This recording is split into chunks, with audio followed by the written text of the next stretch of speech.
Leave her, Johnny, leave her. Oh, leave her, Johnny, leave her. For the voyage is long and the winds don't blow, and it's time for us to leave her. We swear by a road for want of more. Leave her, Johnny, leave her. No, but now we're through, so we'll go on shore, and it's time for us to leave her. Leave her, Johnny, leave her. Oh, leave her, Johnny, leave her.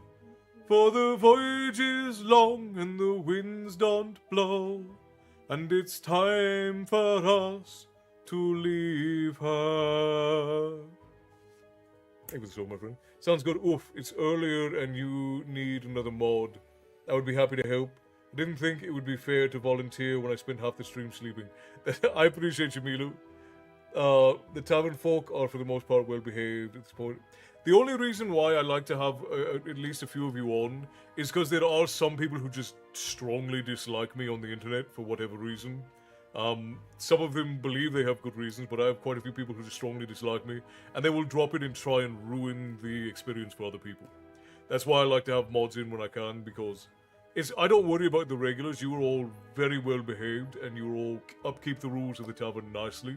And if anybody does come in and start grief, chances are I know that you guys will handle them probably before I even look up. Remind them that no one is allowed to ruin the vibes here in the tavern, and you're not supposed to ruin the experience for anyone else.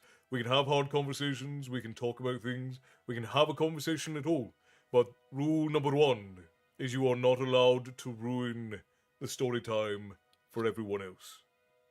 You're not allowed to harass any other tavern goers, period. Elsie and I only come here for you, Castle. Well, I presume, and the lady. You go and see the lady as well, Esther, I presume. That's why I want one more in my stream once I start growing.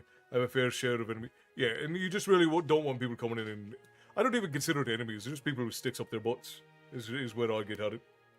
Just people who got sticks up their butts. That's really all it is. Got a whole... I don't have enemies. There are miserable people who like to be a thorn in my side. But I don't have any enemies. A few are stupid enough to take on the bear. There's that.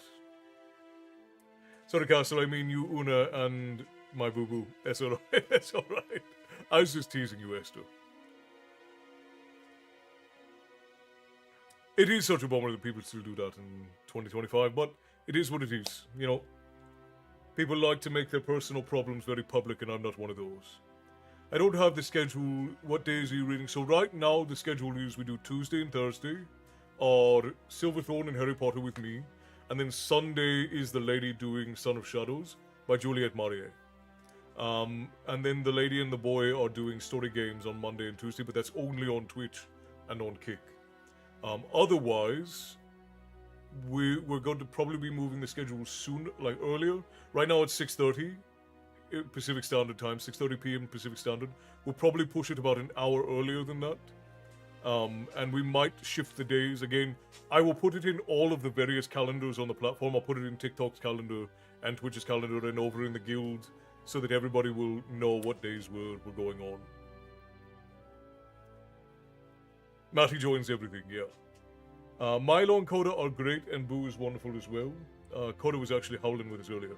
I figured Bear earlier will work better for me. Alright, let's get this last song out of the way. I liked the read one book 1 week, and... I liked the read one book 1 week and the other the next. Oh, 1 day. Okay, it was what Tyson meant. You mean one book on 1 day, 1 book on the other day. Yeah, this seems to be a little bit more stable as far as everybody getting to be involved with the books that they like. Can't get rid of me unless you call an exorcist. Nah, and I would never do that. Too much work. Exorcists are expensive. And cheap. Alright, we're gonna do Misty Mountains, but we're gonna do the Peter Holland version again. with that, I'm heading out. Love you all. Thanks for the wonderful evening. Ashley, thank you for the wonderful evening. It is always a pleasure and privilege to have you. Thank you for being the barmaid, keeping up the bar over on TikTok. It is deeply appreciated. And I hope you have a wonderful night, and give Mateus a big old smooch from all of us here at the tavern. Dundee is very happy tonight. We're fond of you, Matty. We'll probably keep you.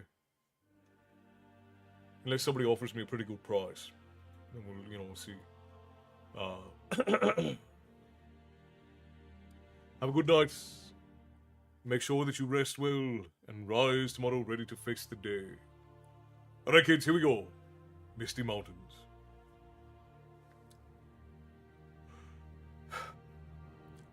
Far over the misty mountains cold, to dungeons deep and caverns old, we must away ere break of day, to find our long forgotten gold. The pines were roaring on the height, the winds were moaning in the night. The fire was red, it flaming spread. The trees like torches blaze with light. The wind was on the withered heath, but in the forest stirred no leaf. Their shadows lay,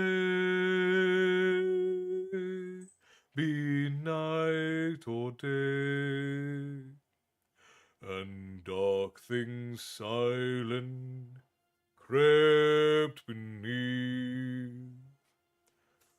The wind went on from west to east, all movement in the forest ceased, but shrill and harsh across the marsh, its whistling voices were released. Farewell we call to earth and hall. The wind may blow and rain may fall, we must away ere break of day, far o'er the wood and mountain tall, far over the misty mountains cold, to dungeons deep and caverns old, we must away ere break of day, to find our long forgotten gold. Thank you for the song, my friends. It was bad wording. There was a time when you read Silverthorn both days. Right, yeah, I got what you meant. The lady clarified it for me, Tyson. She's a translator. She speaks man, even when I don't. Castle, thank you for your storytelling and chanties. Your rendition of Missy Mountain is always excellent. Thank you for the song. It is always appreciated. Rest well, Castle. And you and Elsie and Johnny as well, Esther. I hope that you have a wonderful rest of your evening. You might look cute in a leather collar, Matty. Oh, God. Let's not get into those discussions. All right, friends. I think that we are set to... I had seen something about something. Oh, Teresa had said, like London, Montana, big enough for you to build a village, maybe. Hopefully, that's what the lady and I would like to do. We would like to get to a point where we can finally build the tavern back again, so that all of you can come to visit. And then if we can build a... Because my grandfather does a lot back home to support the maintenance of artisan crafts. I would like to do the same thing here, where we would take pretty much all of the assets that we have and dedicate them to maintaining the art of storytelling and the different handcrafts that are slowly being lost with time. And then we would record all of the things that we do. We would record all of these different crafts and show people how to do them. Provide internships or not internships. What is it called? Apprenticeships for people who want to learn the crafts and have opportunities for people to come and help us to maintain those arts. That would be the idea. Minnesota girl, thank you kindly for the bits. Tips to the tavern keeper always appreciated. Enjoy your sprout pie. Your tavern fare, thank you kindly. Tips to the tavern keeper always appreciated. Never required, but always appreciated. I encourage the art of making beer and drinking it as well, Bear, from my understanding. You are a master artisan of both, if I remember right. And yes, Mila, we will be raiding it. Well, wait, hang on. Don't let me put my foot in my mouth. Let me see if we have any friends on who we can raid out to.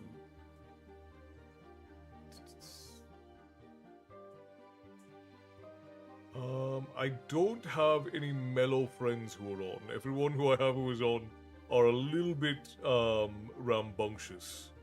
So I'm not sure that that would be something that you guys wanna go and get to. Let's see if there's anybody in the same category who we can raid out to. Somebody new.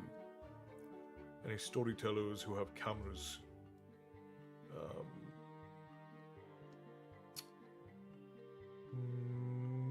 Nope. Nope, there isn't. Alright, so I guess we're not raiding out tonight then. Yeah, it looks like we have no one that we can raid out to. So we're gonna call it a good night here then. Alright, my friends, well, it has been a wonderful evening, and while parting is such sweet sorrow, unfortunately, the doors of the tavern must close. But they will open again the very next time you seek a story. But until then, my friends, I must bid you all, until the next time we meet, to stay bloodthirsty, and we will see you next time. Good night, my friends.